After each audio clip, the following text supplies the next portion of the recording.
Shri Jagannath astrologer Krishnachandra Nayak এই YouTube channel ତରଫରୁ ସମସ୍ତ ଦର୍ଶକ ବନ୍ଧୁମାନଙ୍କୁ ମୋର କୋଟି କୋଟି ପ୍ରଣାମ। ଆଜିର ଏକ ସୁନ୍ଦର ଅଧ୍ୟାୟ ନେଇ ଆସିଛି ଆପଣଙ୍କ ନିକଟରେ ଉପସ୍ଥାପନ କରିବା ପାଇଁ। ଆଜିର ଟପିକ୍ ହେଉଛି ଜ୍ୟୋତିଷ ଶାସ୍ତ୍ର ଅନୁସାରେ ଯଦି ଆପଣ ନିଜ ଶୋଇବା ମୁଣ୍ଡ ପାଖରେ ମୋବାଇଲ କିମ୍ବା ଜଳ ରଖିବେ, ଏହା ଶରୀରକୁ କି ପ୍ରକାର କ୍ଷତି ପହଞ୍ଚାଇଥାଏ। ତେଣୁ ଦର୍ଶକ ବନ୍ଧୁ, ଆଜିର ଏହି ସୁନ୍ଦର ଟପିକଟିକୁ ଆରମ୍ଭ କରିବା ପୂର୍ବରୁ ପ୍ରଥମେ ମୁଁ କହି ରଖୁଛି, ପ୍ରଥମ ଥର ଆସୁଥିବା ଦର୍ଶକ ମୋର ଏହି ଚ୍ୟାନେଲକୁ ଯେଉଁ ଦର୍ଶକ ବନ୍ଧୁମାନେ ପ୍ରଥମ ଥର ଆସୁଛନ୍ତି ସେମାନେ ଏହାକୁ ସବସ୍କ୍ରାଇବ୍ କରିବାକୁ କେବେ ଭୁଲନ୍ତୁ ନାହିଁ।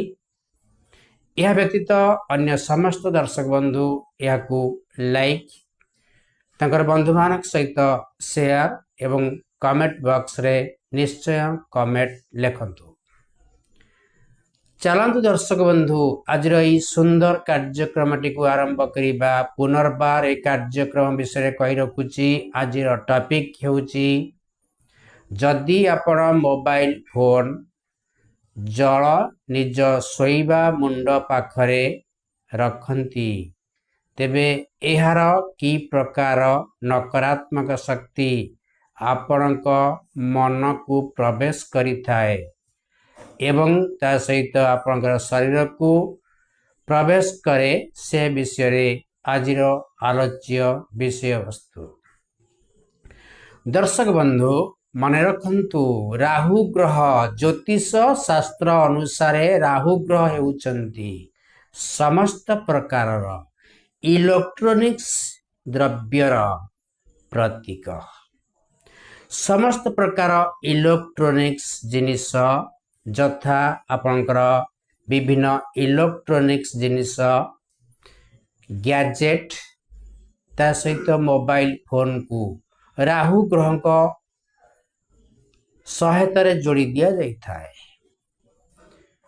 ଯଦି ଆପଣ ଏଇଭଳି କିଛି ମୋବାଇଲ ଫୋନକୁ ଯଦି ରାତ୍ର କାଳରେ ଶୋଇବା ସମୟରେ ନିଜ ମୁଣ୍ଡ ପାଖରେ ରଖି ଶୋଇବେ, ତେବେ କ'ଣ ହୁଏ ନା ଆପଣଙ୍କ ଜନ୍ମ ଜାତକ କୁଣ୍ଡଳୀରେ ରାହୁ ଗ୍ରହ ଯେତେ ଭଲ ଥିଲେ ସୁଦ୍ଧା ସେ ଆପେ ଆପେ ଖରାପ ଫଳ ପ୍ରଦାନ କରିଥାଏ। ରାହୁ ଗ୍ରହ ହେଉଛନ୍ତି ମଣିଷ ମନର ଭ୍ରମ, ମଣିଷର ଅଯଥା ଚିନ୍ତା, ମାନସିକ ଅଶାନ୍ତି ସୃଷ୍ଟି କରିବାରେ ରାହୁ ଗ୍ରହଙ୍କର ପ୍ରଭାବ ଅଧିକ ବଢ଼ି ଯାଇଥାଏ। ଯାହାଫଳରେ କି ଯଦି ଆପଣ ଏଭଳି ମୋବାଇଲ ଫୋନ ରଖନ୍ତି ଆପଣଙ୍କର ଶୋଇବା ମୁଣ୍ଡ ପାଖରେ, ତେବେ ଆପଣଙ୍କ ଶରୀରକୁ ରାହୁ ଗ୍ରହଙ୍କର ଡାଇରେକ୍ଟ ବା ପ୍ରତ୍ୟକ୍ଷ ଭାବରେ ନକାରାତ୍ମକ ଶକ୍ତି ଆପଣଙ୍କ ଶରୀରକୁ ପ୍ରବେଶ କରିଥାଏ। ଆପଣଙ୍କର ମସ୍ତିଷ୍କ ମଧ୍ୟକୁ ଏହା ମଧ୍ୟ ଡାଇରେକ୍ଟ ପ୍ରବେଶ କରେ, ଯାହାଫଳରେ କି ମଣିଷ ହଠାତ୍ ଶୋଇବା ନିକଟରେ ଶୋଇଥିବା ସମୟରେ ହଠାତ୍ ନିଦ ଭାଙ୍ଗିଯିବା, ଚମକି ପଡ଼ିବା, ବିଭିନ୍ନ ପ୍ରକାର ଦୁଃସ୍ୱପ୍ନ, ତା ସହିତ ବିଭିନ୍ନ ପ୍ରକାର ଖରାପ ସ୍ୱପ୍ନ ମଧ୍ୟ ଦେଖିଥାଏ। ମଣିଷର ମାନବିକତାକୁ ହରେଇଥାଏ, ତାର ନିଷ୍ପତ୍ତି କରିବାର ଶକ୍ତି ମଧ୍ୟ ନଷ୍ଟ ହୋଇଥାଏ ରାହୁଙ୍କ ପ୍ରଭାବରେ। ତା ସହିତ କ'ଣ ହୁଏ ନା ବିଶେଷ ଭାବରେ ସେ ବ୍ୟକ୍ତିମାନେ ବିଭିନ୍ନ ପ୍ରକାର ଭ୍ରମର ଶିକାର ହୋଇଥାନ୍ତି, ମାନସିକ ଅଶାନ୍ତି ମଧ୍ୟରେ ଗତି କରିଥାନ୍ତି, ମନର ଭାବନା ବିଭିନ୍ନ ପ୍ରକାରର ହୋଇଥାଏ। ମଣିଷର ମାନସିକ ବିକୃତି ହେବା ସହିତ ମାନସିକ ଯନ୍ତ୍ରଣା ସହିତ ପ୍ରାୟତଃ ମୁଣ୍ଡର ବ୍ୟଥା ମଧ୍ୟ ଘଟିଥାଏ। ଏହା ମଧ୍ୟ ଆମ ଶରୀରର ତାର ପ୍ରଭାବରେ, ରାହୁଙ୍କର ନକାରାତ୍ମକ ପ୍ରଭାବରେ ଆମ ଶରୀରକୁ ବିଭିନ୍ନ ପ୍ରକାରର ସ୍ନାୟୁଗତ ରୋଗମାନ ମଧ୍ୟ ଆସିଥାଏ। ତେଣୁ ଆମେ ସେଥିପାଇଁ କ'ଣ କରିବା ନା ରାତ୍ର କାଳରେ ଶୋଇବା ସମୟରେ ଯଦି ଆମେ ମୋବାଇଲ ବ୍ୟବହାର କରୁଥିବା, এই ମୋବାଇଲଟିକୁ ନିହାତି ଆମର ଶୋଇବା ମୁଣ୍ଡ ପାଖରେ ନ ରଖି ଏହାକୁ ଦୂରେଇ ରଖନ୍ତୁ। विशेष भाव में राहुंकर कौन कुप्रभाव आपण उपरे आदौ पड़ो ना। ता सहित यार प्रभाव में आपणकर विचार शक्ति नष्ट हो जाए, आपणकर विवेक नष्ट हुए।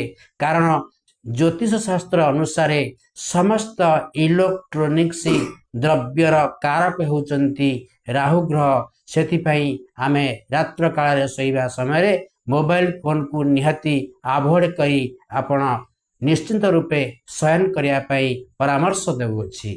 ता सहित आपणकर चंद्र ग्रह होउचंती जलर प्रतीक, मनर कारक होउचंती चंद्रमा। प्रत्येक मनुष्यर चिंताधारा, मनुष्यर मनोभाव होउची चंद्र होउचंती तार स्वामी। तेणु चंद्र होउची एक जल ग्रह, तेणु समस्त जलर कारक होउचंती चंद्रमा।